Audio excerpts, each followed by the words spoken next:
Assalamu alaikum. This is Sir Mohammed Hamza here from accounting. So today we are going to do O level paper 1 variant 2 MCQs paper for O levels in IGCSE accounting.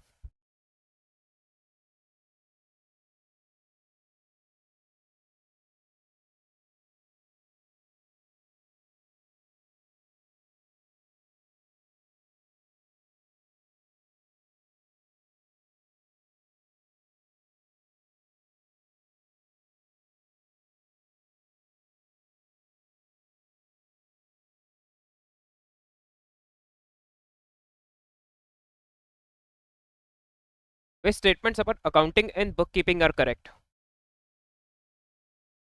तो bookkeeping देखिए recording part होता है. Accounting is preparation of financial statements. Account is performed periodically rather than daily. तो financial statements once a year ही बनते, daily नहीं बनते. तो जिसमें वन नहीं है उसको हम कैंसिल कर देंगे क्योंकि वन होना चाहिए. Accounting realise and having accurate book keeping account records, ये बात करेक्ट है. टू भी करेक्ट है. This is correct. This is correct. Book keeping includes the preparation of financial statement. No, तो जिसमें थ्री है उसको भी कट कर दें. Book keeping involves the recording of financial transactions. तो हाँ, तो इसमें वन टू एंड फोर जो है वो करेक्ट स्टेटमेंट्स है. तो आंसर ए होगा. What increases owners capital? Bank loan extended from 5 years to 10 years. अब इसमें ना लोन हम रिसीव करें ना हम लोन पे करें, से उसकी ड्यूरेशन बढ़ा दी गई है. तो ये आंसर होगा नहीं, because no effect. Purchase of inventory on credit. अब इसका इशू क्या, इन्वेंट्री तो इंक्रीज होगी लेकिन on the other hand trade payable भी इंक्रीज होगा. तो एक एसेट इंक्रीज हो रही है, लाइबिलिटी सेम अमाउंट से इंक्रीज हो रही है. तो no effect on capital. Purchase of machinery by cheque. अब मशीनरी तो बढ़ेगी लेकिन on the other hand bank भी डिक्रीज होगा. तो एक एसेट इंक्रीज हो रहा है, दूसरा एसेट डिक्रीज हो रहा है. No effect. Transfer of vehicle to business from private use. अब पर्सनल चीज को हम बिजनेस के लिए यूज करेंगे तो that will be considered as additional capital. तो ये फॉर श्योर कैपिटल को इंक्रीज करेगी. तो इसका आंसर डी होगा. William paid 500 in cash to Sonia for rent. How did Sonia record this? तो विलियम ने पे किया तो सोनिया ने रिसीव किया है. तो अभी रेंट इनकम रिसीव किया तो उसमें विलियम का अकाउंट डेबिट या क्रेडिट नहीं होगा, रेंट इनकम है हमारी. तो जब इनकम रिसीव करते तो बैंक डेबिट होता है और रेंट इनकम क्रेडिट होता है. और हमने कैश में रिसीव किया तो कैश डेबिट होगा, रेंट इनकम क्रेडिट होगी. तो आंसर ए होगा. Abdul buys all his machinery on credit. He provided the following information: machinery at cost, owing to suppliers of machinery. और वो अपनी सारी मशीनरी क्रेडिट पे ही परचेज करता है. तो ये ओपनिंग बैलेंस दिया हुआ है अदर पेबल्स का.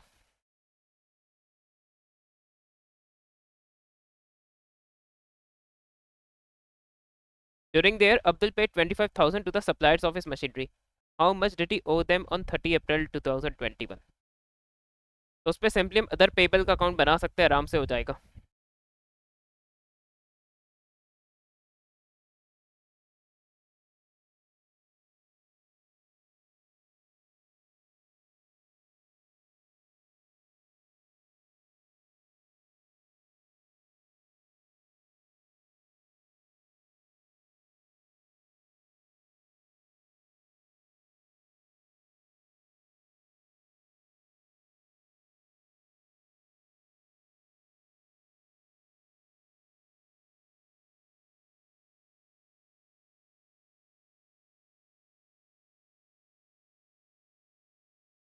तो इसका ओपनिंग बैलेंस है 19,000.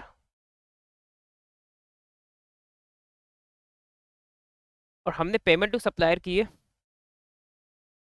ऑब्वियसली वो बैंक में क्रेडिट होगी, यहाँ डेबिट होगी क्योंकि हमारी लाइबिलिटी डिक्रीज होगी 25,000. और एक चीज़ अगर आप देखें तो मशीनरी इंक्रीज हो रही है और सारी मशीनरी वो क्रेडिट में खरीदता है. इसका मतलब ये 12,000 की जो हमने परचेजेस की हैं ये क्रेडिट पे की होंगी. तो उससे मशीनरी उसने डेबिट किया होगा 12,000 से, और उसने फिर अदर पेबल को क्रेडिट किया होगा. तो हम डिफरेंस से बैलेंस शीट ही निकाल सकते हैं. 19 + 12 - 25. तो the answer is 6,000.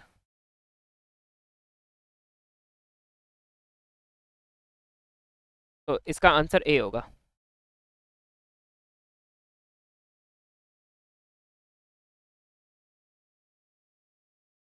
Shula's financial year ends on 31st March. On 1 April 2021, there is a credit balance of 100. Yasmin's account, Shula's purchases ledger. It means Yasmin is trade payable for Shula. What does this mean? Shula had paid 100 to Yasmin, नहीं वरना balance नहीं होता. और हमने अगर यास्मीन को payment की होती तो हम यास्मीन को डेबिट करते, तो इसलिए ए नहीं होगा.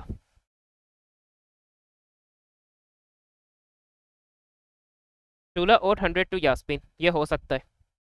क्रेडिट बैलेंस है, अकाउंट्स पेबल है, हमें 1000 पे करना है यास्मीन को. Yasmin has paid 1000 to Shula. Yasmin हमें क्यों पे करेगी? यास्मीन हमारी पेबल है. Yasmin owed 100 to Shula. नहीं, इनफैक्ट शूला ने, ये शूला ओज यास्मीन, तो इसका आंसर बी होगा.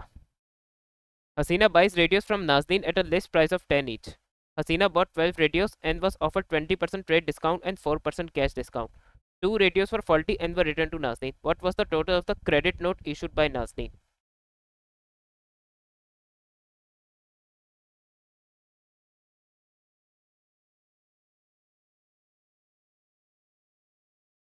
अब इसमें हमें नाजनीन के व्यू पॉइंट से करना है. तो अगर नाजनीन को, इसका ना सेल्स रिटर्न हुआ है, क्योंकि हसीना अगर बाय करी तो इसका ना नाजनीन सेल कर रही है. तो सेल्स रिटर्न के टाइम में नाजनीन क्या करेगी? अब वो ऑब्वियसली हसीना का अकाउंट अपने बुक्स पे क्रेडिट करेगी, तो वो क्रेडिट नोट भेजेगी.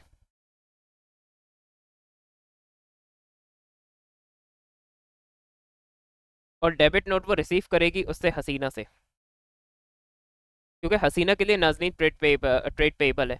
तो हसीना जब परचेज रिटर्न करेगी नाजनीन को, तो वो नाजनीन का अकाउंट डेबिट करेगी, तो वो सिर्फ डेबिट नोट का नोटिफिकेशन भेजेगी. तो ये ऑल्टरनेटिव नेम्स भी एट टाइम्स यूज हो रहे होते हैं. तो आपको ये समझना होगा कि परचेज रिटर्न है, सेल्स रिटर्न है.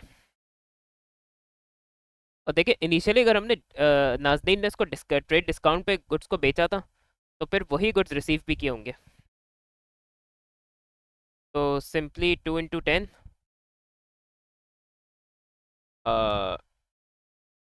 2 into 10 20 हो जाएगा. और ये लिस्ट प्राइस है, लेकिन इसकी तो हमें इसमें से इसका 20% भी माइनस करना होगा. तो 20 का अगर हम 20% निकाल ले, so that will B 4.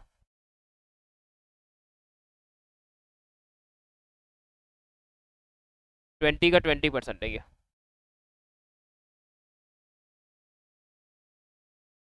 20 - 4 is equal to 16. तो और उस पर कैश डिस्काउंट देखिए, इसलिए एडजस्ट नहीं हुआ. कैश डिस्काउंट तब एडजस्ट होता जब नाजनीन को हसीना या तो टाइमली पेमेंट करे, यानी नाजनीन टाइमली पेमेंट रिसीव करे हसीना से, या हसीना टाइम पे पेमेंट करे नाजनीन को. तो कैश डिस्काउंट जो है वो टाइमली पेमेंट के लिए होता है, वो बल्क बैंक डिस्काउंट नहीं होता. इनिशियली नहीं दिया जाता cash discount. Jamil sold goods on credit. Where did he first record the invoice he issued? तो सबसे पहले सेल्स जर्नल में रिकॉर्ड होता है, सेल्स लेजर में बाद में रिकॉर्ड होता है, क्योंकि क्रेडिट सेल सबसे पहले रिकॉर्ड होती है सेल्स जर्नल में.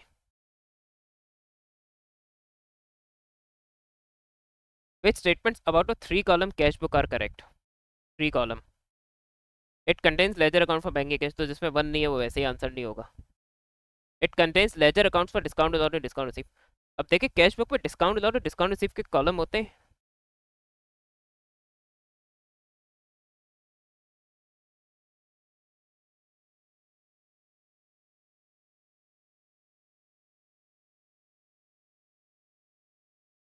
लेकिन उस पर जो डबल एंट्री के कॉलम होते हैं वो कन्वीनियंस के लिए होते हैं. डिस्काउंट विदाउट डिस्काउंट रिसीव के वो डबल एंट्री सिस्टम का पार्ट नहीं है. जो उसके लिए वो डिस्काउंट विदाउट डिस्काउंट रिसीव के जो अलग से टी अकाउंट्स बनते हैं वो part of double entry system है. कैश बुक पे सिर्फ डिस्काउंट विदाउट रिसीव के कॉलम इसीलिए होते हैं कि जिस टाइम हम कस्टमर से टाइमली पेमेंट रिसीव करें या सप्लायर को हम टाइमली पेमेंट करें, तो उसी वक्त हम डिस्काउंट्स को एडजस्ट करके वैल्यू निकाल लें. तो वहाँ से हमें डिस्काउंट मिल जाता है, जो कि हमें टी अकाउंट में भी काम आता है और कंट्रोल अकाउंट्स बनाने के लिए भी यूजफुल रहता है. इट रिकॉर्ड्स ट्रांजेक्शन, हाँ, टी अकाउंट से पहले कैश बुक में रिकॉर्ड होती है. तो इसका आंसर बी होगा. Which statement is not true about a trial balance? Not true. तो जो ट्रू है वो आंसर नहीं. It is a list of ledger account balance a certain date, तो ये तो ट्रू है.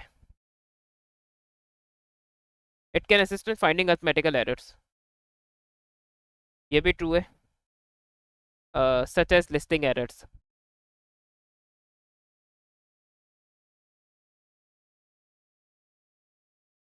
कि वो एरर्स जिनकी अकाउंटिंग सही की है और अकाउंट्स में बैलेंसेस सही कैलकुलेट किए, but wrong values have been taken in trial balance, it is part of the double entry system. बिल्कुल फाइनेंशियल स्टेटमेंट्स के लिए यूज होता है, ये ट्रू है। डबल एंट्री का ये पार्ट नहीं है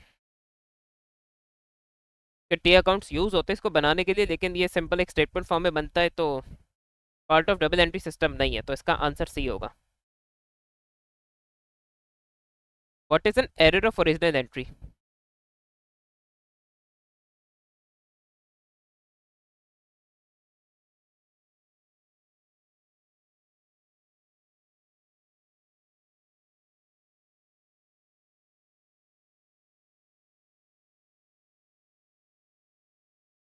इसका देखिए कॉन्सेप्ट याद रखें, एरर ऑफ ओरिजिनल एंट्री में होता है कि हमने एंट्री तो सही की है लेकिन amount is wrong. Sale of surplus office equipment on credit to Janet for 230 ended as 320 in both the disposal account and the Janet's account. अच्छा, sale of surplus office equipment on credit to Janet, तो पे disposal account credit होना चाहिए था और Janet को debit होना चाहिए था। ये हो सकता है, बट हम और भी ऑप्शंस कंसिडर करेंगे। Sale of surplus on Janet to 230 entered in the office equipment account and the Jason's account, तो 20 लिए नहीं होगा, वो एरर ऑफ प्रिंसिपल है।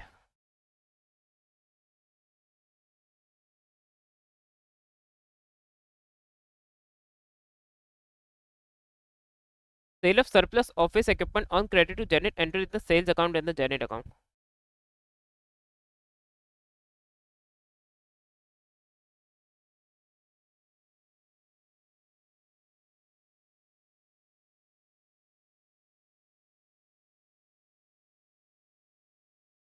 या सेल्स अकाउंट में ले ले, ये भी नहीं होगा। Sale of surplus office equipment on credit to total not enter, ये एरर ऑफ ओमिशन है, तो उसका जो बेस्ट आंसर है वो ऑप्शन है ये, कि डिस्पोजल अकाउंट और जेनेट अकाउंट दोनों में 230 को 320 एंटर कर दिया, और इसकी एंट्री भी यही होनी चाहिए थी। जेनेट डेबिट, उससे रिसीव करना रिसीवेबल है, और डिस्पोजल को क्रेडिट होना चाहिए था। A check received from Shakil was credited to the account of Shams. A check received from Shakil was credited to the account of Shams. तो शम्स को बिला वजह क्रेडिट किया तो शम्स डेबिट हो जाएगा और शकील क्रेडिट, और शकील वापस क्रेडिट हो जाएगा। तो हम ऐसे कोई आंसर ढूंढेंगे जिसमें ये हो रहा हो। शम्स डेबिट होगा, शकील क्रेडिट होगा। शम्स डेबिट होगा, उसको बिला वजह क्रेडिट किया तो शकील क्रेडिट होगा, तो इसका आंसर डी होगा। Jamal's bank statement showed a bank overdraft, bank statement at the date unpresented, what is the bank cash book balance. अब इसमें कैश बुक का तो कोई डेटा ही नहीं दिया हुआ, तो कैश बुक का करेक्टेड बैलेंस कहाँ से आएगा? एमसीक्यू में वो पूछ रहे हैं कैश बुक का करेक्टेड बैलेंस। तो देखिए बीआरएस में आप लोग को एक बात याद रखनी है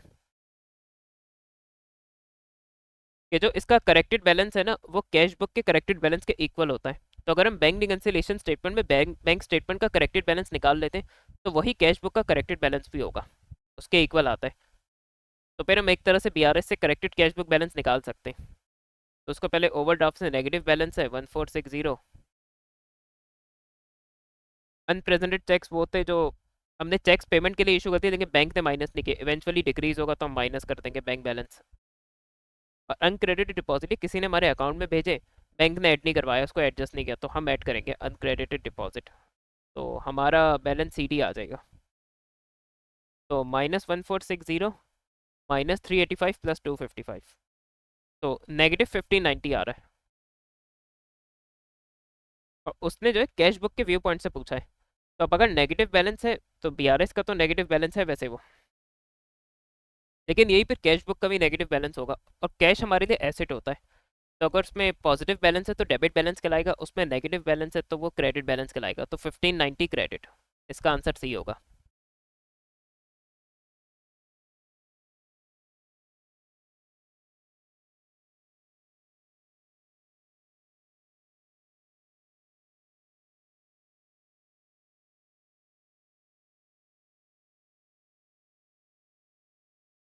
what is included in a purchases laser control account? Cash purchases नहीं आता, इररिकवरेबल डेट्स भी नहीं आता, कैश परचेजेस कैश में और परचेजेस में आती है, irrecoverability is related to trade receivables और SLCA, इसलिए नहीं होगा। Discount without sales ledger control account या अकाउंट रिसीवेबल में आता है। Purchase return obviously accounts payable में आएगा, तो इसका आंसर डी होगा। David says ledger control account had a debit balance. Interest and discount had been omitted. What is the correct balance on the sales ledger control account? अब या तो उसमें आप टी अकाउंट बना ले या प्लस माइनस कर दे। पहले हम प्लस माइनस से निकाल लेते। पॉजिटिव बैलेंस है। इंटरेस्ट जो हम कस्टमर से चार्ज करें तो we are going to receive more from our credit customer, so 40 is going to increase the balance of trade receivables, क्योंकि सेल्स लेजर कंट्रोल अकाउंट एक तरह से अकाउंट रिसीवेबल ही होता है। और डिस्काउंट विदाउट रिड्यूस करता हमारे ट्रेड रिसीवेबल्स को, तो हम इसे माइनस करेंगे। 12,000 प्लस 40 माइनस 150, तो दैट इज 11890। तो हमारा आंसर बी हो जाएगा। ऑल्टरनेटिवली इसको हम टी अकाउंट से भी निकाल सकते हैं। पेपर में देखे वही अप्रोच यूज़ करें जिसके ज़्यादा कंफर्टेबल है। तो इसका ब्रॉड फॉरवर्ड 12,000 है, इंटरेस्ट 40 है, 150 का डिस्काउंट अलाउड है।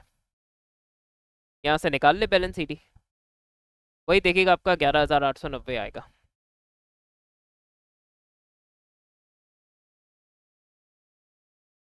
Which statements about capital expenditure are correct?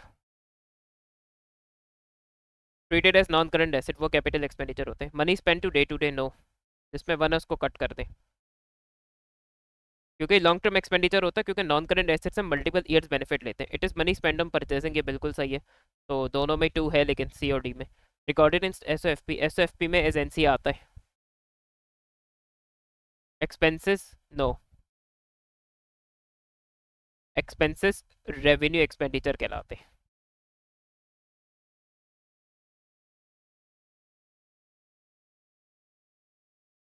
तो इसका आंसर सी होगा।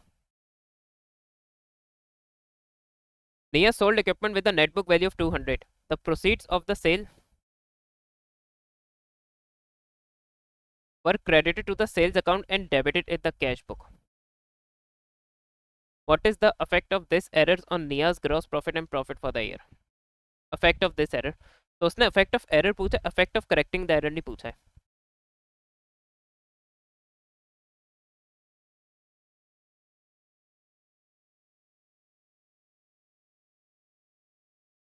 तो अब जो डिस्पोजल प्रोसीजर ने कैश बुक पे डेबिट होना चाहिए था, but instead of being credited to sales account disposal account में क्रेडिट होना चाहिए था।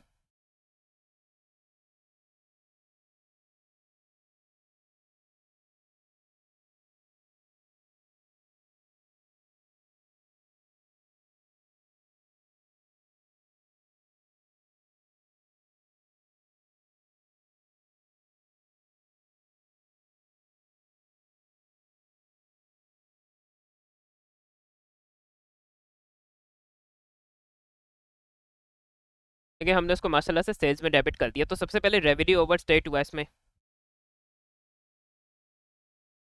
250 से, जिसकी वजह से profit over state, GP profit plus GP दोनों ओवर स्टेट होंगे। अच्छा, लेकिन हमने अगर उसको 250 का instead of crediting to disposal account हमने सेल्स अकाउंट में क्रेडिट कर दिया, तो हमने इसका गेन लॉस ऑन डिस्पोजल भी नहीं निकाला होगा। तो पहले हम वो निकाल लेते।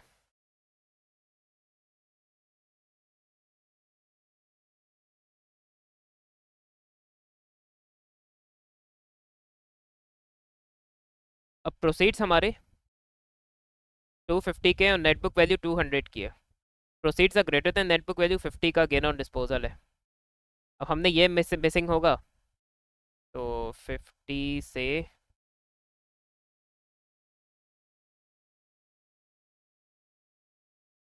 50 का गेन अगर हमने ओमिट किया है, तो उसकी वजह से profit for the year understate हुआ होगा। क्योंकि देखिए ग्रॉस प्रॉफिट के बाद ऐड होता है, तो ग्रॉस प्रॉफिट से कोई लिंक नहीं है इसका, लेकिन ये प्रॉफिट फॉर द ईयर को कम करेगा। तो अब ग्रॉस प्रॉफिट तो 250 से ही कम होगा, तो जिसमें ए और बी हम कट कर देंगे, क्योंकि ग्रॉस प्रॉफिट में 250 का इफेक्ट आएगा अगर रेवेन्यू ओवर स्टेटेड है। लेकिन प्रॉफिट फॉर द ईयर का ये होगा कि 250 से ओवर स्टेटेड है।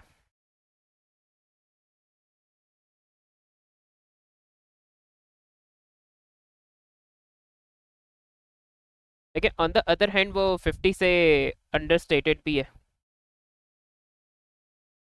क्योंकि जो गेन ऑन डिस्पोजल है वो हमने ओमिट किया है, वो अब इसलिए हमने कैलकुलेट ही नहीं किया होगा। तो profit for the year overall जो है वो 200 से ओवर स्टेटेड है। तो पहले ग्रॉस प्रॉफिट 250 से ओवर स्टेटेड है, लेकिन प्रॉफिट फॉर द ईयर 200 से ओवर स्टेटेड होगा। तो इसका आंसर सी होगा। Why does a why does a business provide a depreciation on NCA? Year of purchase मैंने ये इसलिए नहीं होगा।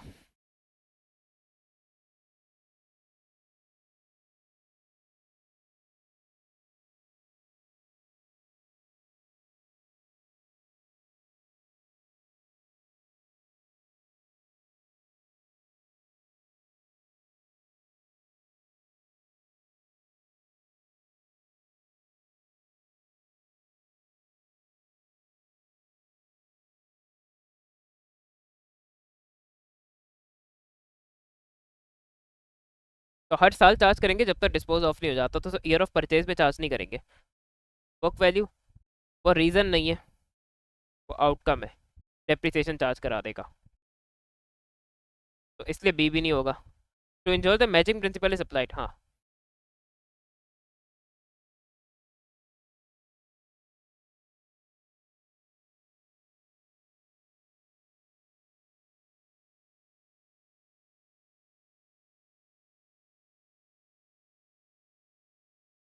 तो जिस ईयर हम नॉन करंट एसेट से बेनिफिट लेंगे उसी साल उससे रिलेटेड डेप्रिसिएशन एक्सपेंस भी चार्ज करेंगे सेम अकाउंटिंग ईयर में, तो मैचिंग इसका आंसर हो सकता है।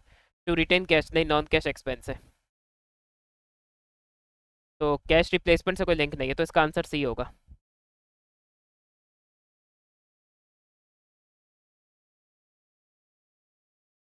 A machine with an original cost had been depreciated for 2 years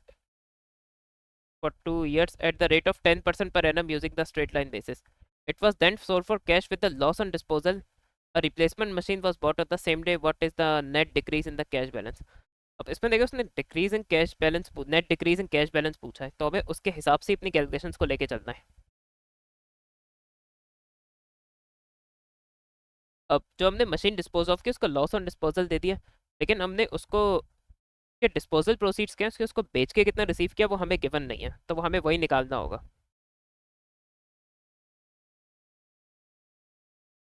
तो अगर हम इसका नेटबुक इसकी नेटबुक वैल्यू निकाल ले तो हम आसानी से, अच्छा स्ट्रेट लाइन मेथड है, डेप्रिशिएटेड फॉर 2 ईयर्स, तो उस पर डेप चार्ज तो ऑब्वियसली कॉमन सेंस है 10,000 का 10%, जो कि 1000 होगा।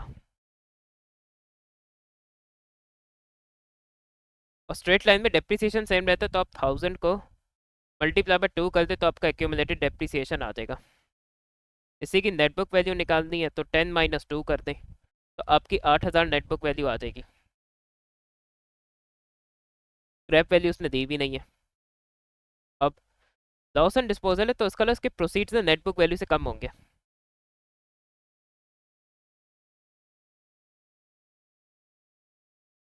तो -700 इज इक्वल टू जो भी इसके प्रोसीड्स है वो इससे नेटबुक वैल्यू से कम होंगे। अब एक्स निकालना है तो -700 प्लस 8000 होगा, तो दिस विल बी 7300।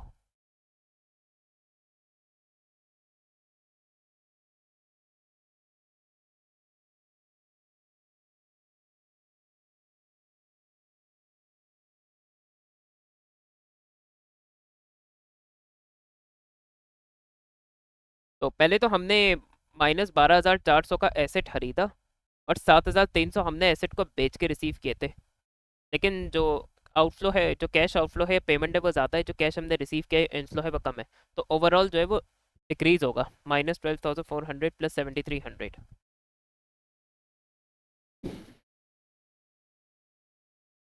तो ये होगा 5100 का डिक्रीज।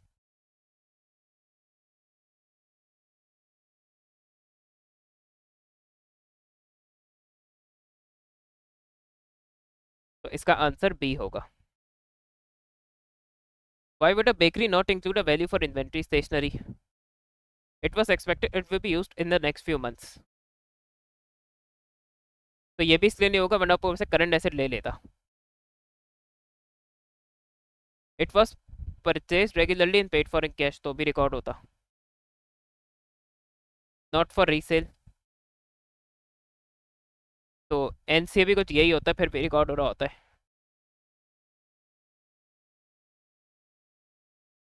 लो वैल्यू का होगा जब भी बुक्स में नहीं, मटीरियलिटी कॉन्सेप्ट है ये, कि जो आइटम बिल्कुल बिजनेस के लिए मैटर नहीं करता तो हो सकता है वो उसकी वैल्यू रिकॉर्ड भी ना करे। शिल्पा's financial year ends on 30 April. On 31st March 2021, she wrote off a debt owed by Tahir is irrecoverable. What entry did Shilpa make? और शिल्पा के व्यू पॉइंट से पूछा है। तो इररिकवरेबल डेट एक्सपेंस है वो डेबिट होगा, तो जिसमें इररिकवरेबल डेट नहीं है वो वैसे ही कैंसिल हो जाएंगे। तो इररिकवरेबल डेट डेबिट होगा और इनिशियली पहले ताहिर क्रेडिट होगा। ये इसलिए नहीं हो सकता क्योंकि अगर इनकम स्टेटमेंट में क्रेडिट कराने का मतलब है इसका मतलब से आप एज इनकम ट्रीट करेंगे तो ये एक्सेप्टेबल नहीं है। और इनकम स्टेटमेंट में नहीं, पहले अपने अकाउंट में डेबिट होती है वो। इररिकवरेबल डेबिट और जो भी ट्रेड रिसीवेबल है वो क्रेडिट हो जाता है, तो इसका आंसर सी होगा। हाउ शुड इन्वेंट्री भी वैल्यूड? कॉस्ट और एनआरवी में से जो लोअर वैल्यू है उस पर वैल्यू किया जाता है। और इन्वेंट्री वैल्यूशन आप लोग के सिलेबस में, तो आई होप सो आप लोगों ने इस चैप्टर को पढ़ा होगा। James is an accountant and operates as a sole trader. Which items would not appear? Retained earning तो होगा ही नहीं, तो जिसमें रिटेन अर्निंग है वो आप सबको काटते हैं। अब 1 and 3 और 2 and 3 दे रहा है, तो इस तरह आप काट सकते हैं, रिटेन अर्निंग फिर नहीं होगा। तो माई बैड उसने जो रिकॉर्ड नहीं होगा वो पूछा है। वुड नॉट अपीयर, तो रिटेन अर्निंग जिसमें नहीं है उसको आप काट दें। 1 and 2, 2 ओनली, 2 and 3। और लॉन्ग टर्म लोन भी देखे सोल ट्रेडर का हो सकता है, तो 1 तो आता है, तो इसलिए 1 भी आंसर नहीं होगा। अब 2, 3 and 2 and 3 बचा है।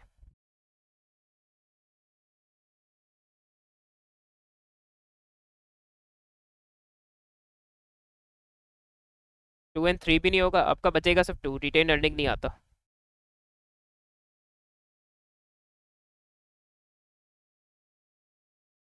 Daha is a consultant to receive fees from clients.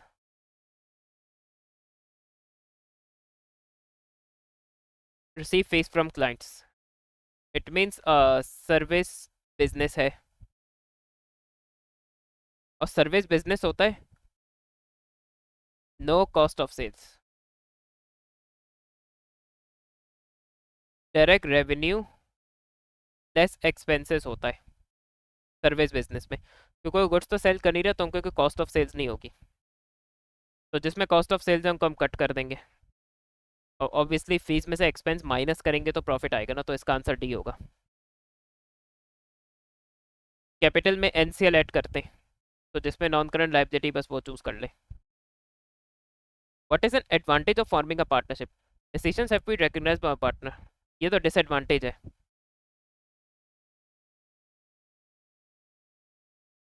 Each partner responsible for the action of partner, ये कोई इररेलेवेंट है। प्रॉफिट्स, ये डिसएडवांटेज है, तो ये भी कौन है? रिस्पॉन्सिबिलिटीज, तो रिस्पॉन्सिबिलिटी शेयर होंगी तो उससे हर पार्टनर का थोड़ा वर्कलोड मैनेजेबल हो जाता है, तो ये एडवांटेज होगा, तो इसका आंसर डी होगा।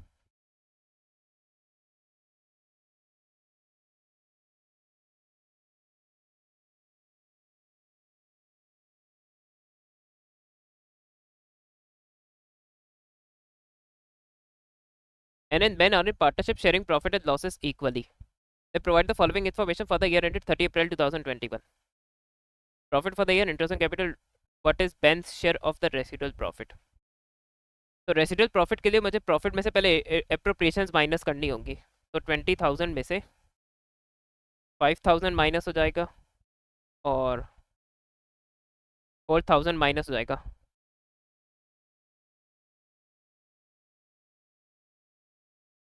और ड्राइंग्स जो है ना वो अप्रोप्रिएशन अकाउंट में नहीं आती।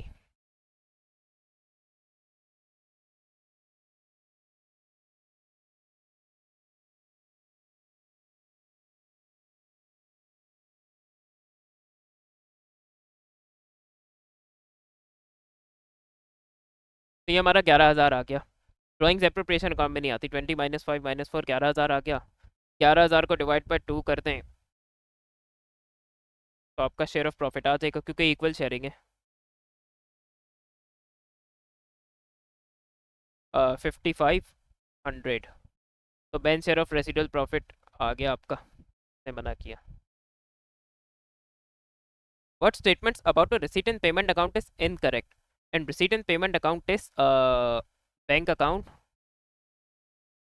for clubs NPO. It includes amount prepaid at the, ये तो करेक्ट होगा, क्योंकि अगर हमने नेक्स्ट ईयर का कुछ एडवांस में रिसीव कर लिया है या पे कर दिया है तो ऑब्वियसली वो इस पे तो होगा, मेरे बैंक अकाउंट में। It shows the surplus for the year.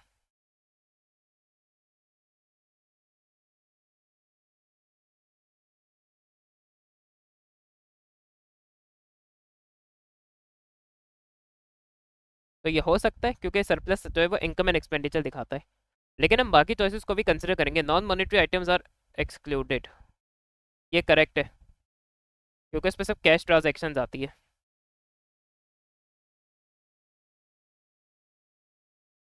The balance represent, ये भी इसके बारे में करेक्ट बात है, ऑब्वियसली कैश एंड बैंक का ही बैलेंस दिखाएगा। तो इसके जो बारे में गलत बात है वो ये है, और यही आंसर है इसका भी।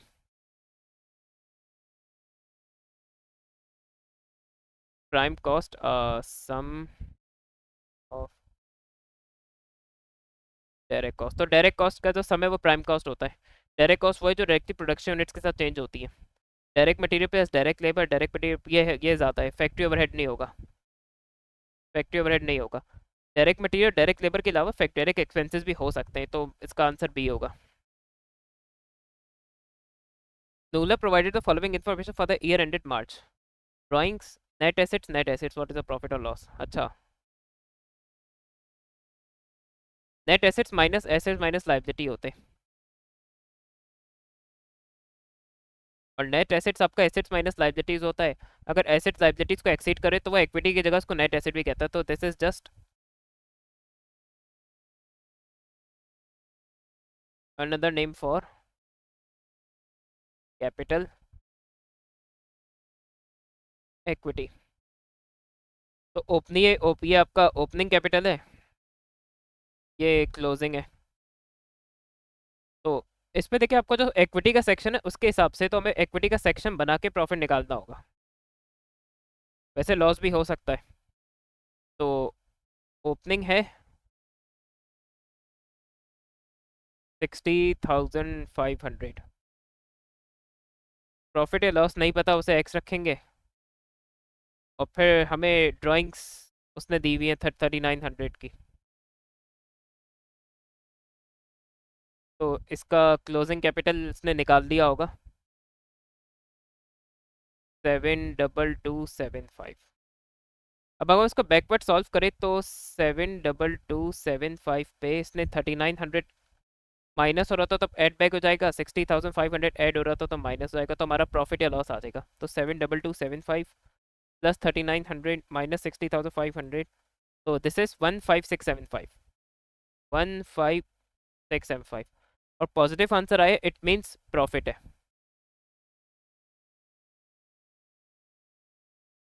A trader provided the following information. What was the profit margin?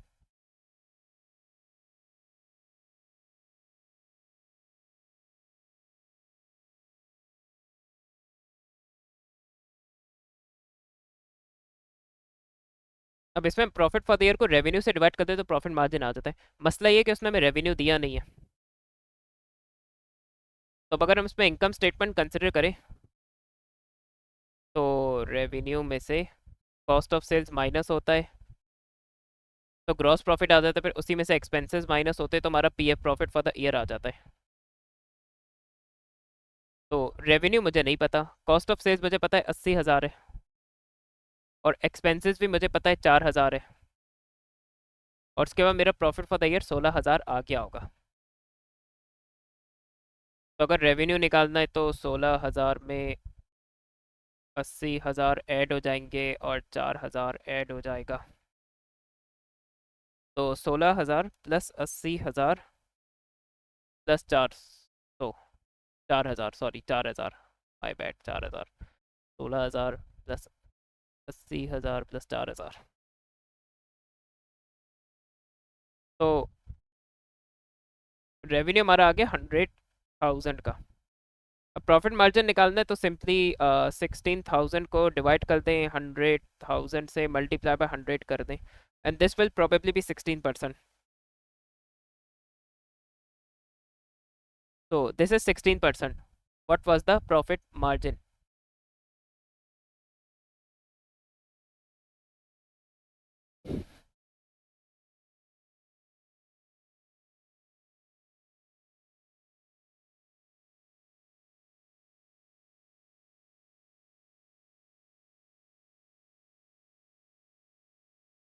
A trader provided the following information. It was found that the closing inventory should have been 400. What is the correct rate of inventory turnover?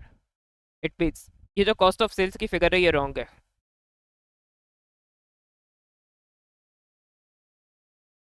तो अब इसका formula होता है cost of sales divided by average inventory. तो सबसे पहले हम average inventory निकाल लेते हैं। तो ओपनिंग इन्वेंट्री में कोई मसला नहीं, वो 100 है। क्लोजिंग कह रहा है कि 300 की जगह 400 होनी चाहिए, तो हम ले लेते क्या जा रहा है हमारा, डिवाइड बाय 2।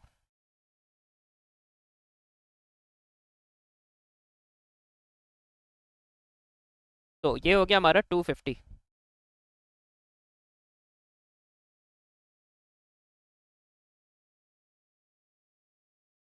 अब हमें कॉस्ट ऑफ सेल्स करेक्टेड निकालती है। तो ओपनिंग इन्वेंट्री 100 है, परचेजेस 2600 रहेगा, और क्लोजिंग इन्वेंट्री में अब 400 लें इंस्टेड ऑफ 300, तो हमारी करेक्टेड कॉस्ट ऑफ सेल्स आ जाएगी 100 प्लस 2600 माइनस 400, तो दैट इज 2300। तो अब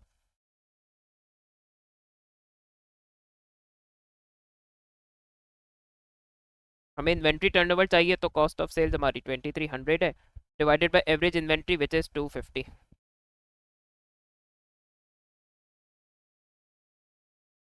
तो द आंसर इज 9.2 टाइम्स में आता है। 9.2 टाइम्स आंसर हो जाएगा कैट में।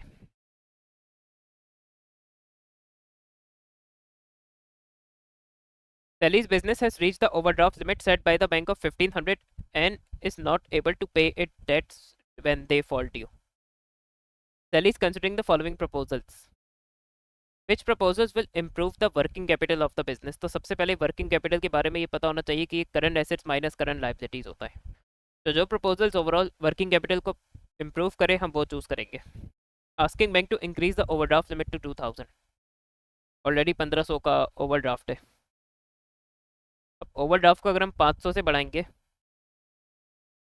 तो इससे तो करंट लाइबिलिटी बढ़ेगी।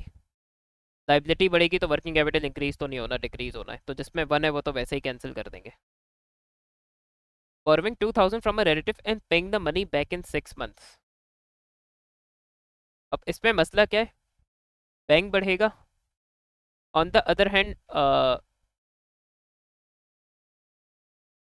शॉर्ट टर्म लोन भी बढ़ेगा, क्योंकि 6 मंथ्स का लोन है, and liabilities which are payable within 1 year और लेस देन 1 ईयर वो करंट लाइबिलिटीज होती है, तो शॉर्ट टर्म लोन भी बढ़ेगा।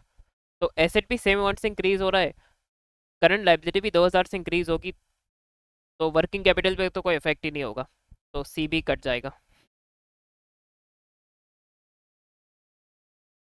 अब obtaining a bank loan from a bank repayable in 2 years. अब इससे बैंक इंक्रीज होगा, लेकिन इसका करंट लाइबिलिटीज में कोई इफेक्ट नहीं आएगा क्योंकि ये एनसीएल होगा। तो एनसीएल जो है वर्किंग कैपिटल से कोई लिंक नहीं है, उसका working capital current assets minus current liabilities होता है। तो बैंक आपका बढ़ रहा है, करंट एसेट बढ़ेगा, तो आपका वर्किंग कैपिटल इंप्रूव हो जाएगा। इसके बाद है paying 2000 from सैलीज personal bank account additional capital.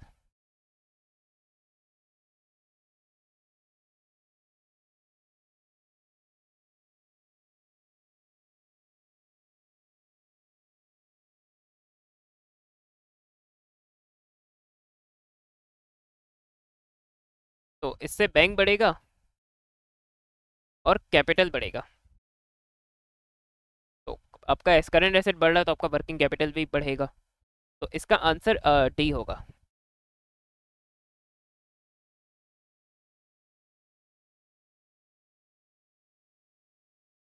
Company X and company Y provided the following information.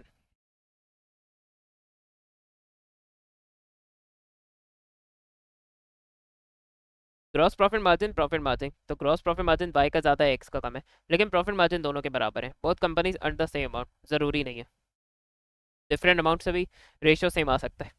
Company x का बेटर ग्रॉस प्रॉफिट मार्जिन है, नहीं वो तो वाई का बेटर है, तो ये तो इंतहाई फजूल ऑप्शन है।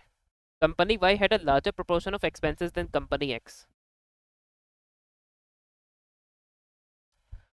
अब इसका देखिए ग्रॉस प्रॉफिट मार्जिन कम है, उसके उसका ग्रॉस प्रॉफिट मार्जिन वाई से कम है, लेकिन उसके बाद भी उसका प्रॉफिट मार्जिन 5.4% है, तो इट मीन्स इसके ऑपरेटिंग एक्सपेंसेस लेस हैं।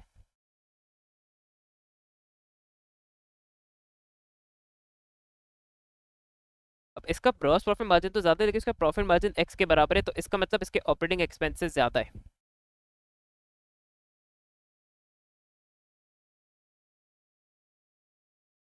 तो ये हो सकता है। In the cost of sales was lower, cost of sales अगर एक्स की लोअर होती तो एक्स का ग्रॉस प्रॉफिट मार्जिन बेहतर होता।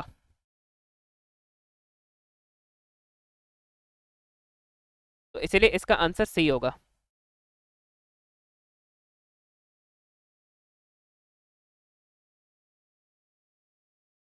The current ratio of x is 2:1. The current ratio of y is 1.3:1. What does a comparison of these ratios shows? X has fewer liabilities. More assets भी हो सकते हैं। X has more liquidity than y. तो overall current ratio liquidity position show करता है, तो ये stronger answer है। Y has fewer current assets than X.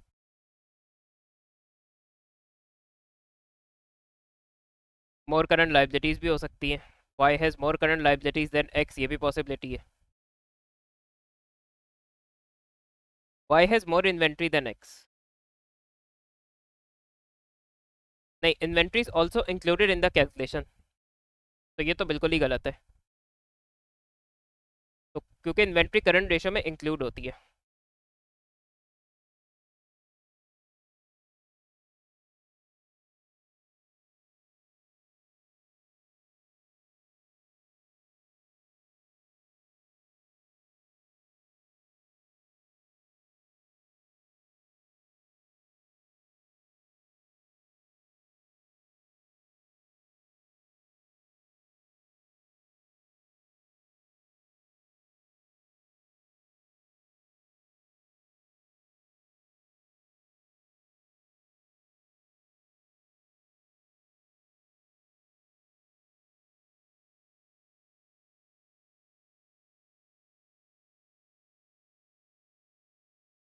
X तो ओवरऑल लिक्विडिटी एक्स की ज़्यादा होगी वाई से। तो जो ओवरऑल रीजन है वो चूज करेंगे, क्योंकि स्पेसिफिक्स तो हमें पता नहीं है कि किस कौन सी चीज़ कम या ज़्यादा होने की वजह से करंट रेशियो कम या ज़्यादा है। तो ओवरऑल आप आंसर दिया हुआ है, तो हम बी को चूज करेंगे इसमें। Which international accounting objectives are described by the following statements? Information in financial statement must be free from material error and bias. So ये रिलायबिलिटी का कैरेक्टरिस्टिक है कि financial statements as accurate as possible हो। Similarities and differences को identify कर सके, तो ये कंपेरेबिलिटी का डिस्क्रिप्शन है। तो रिलायबिलिटी और कंपेरेबिलिटी आंसर होंगे।